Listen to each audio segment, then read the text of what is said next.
So we got the waders on now, but I think we're ready to go. Today we're going out in the Danish National Park, the Danish Wadden Sea. We're going about 3 kilometers out this way to the oyster banks.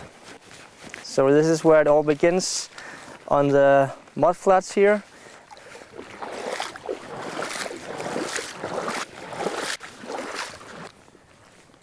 The Danish Wadden Sea is one of the 10 most important wetland areas in the world. And that's because we have somewhere between 10 and 12 million migrating birds coming here every spring to eat before they migrate further to the north for their breeding. I just got my compass with me.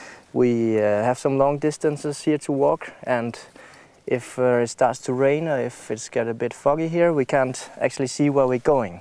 So I just make sure that we always get back to the mainland again.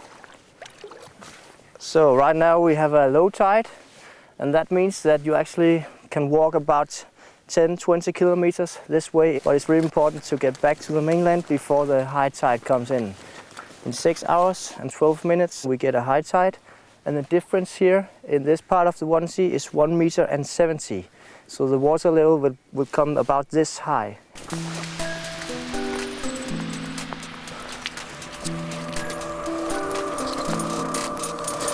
So this is the first oyster bank here in the Wadden Sea. I think we should see if we could find some oysters here.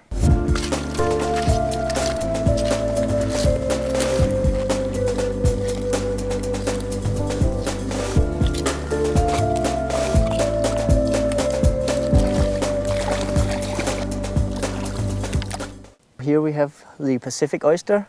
The oysters here are actually from about Japan. It was brought here about 20 years ago to Germany, and 10 years after that it actually invaded the Danish Wadden Sea.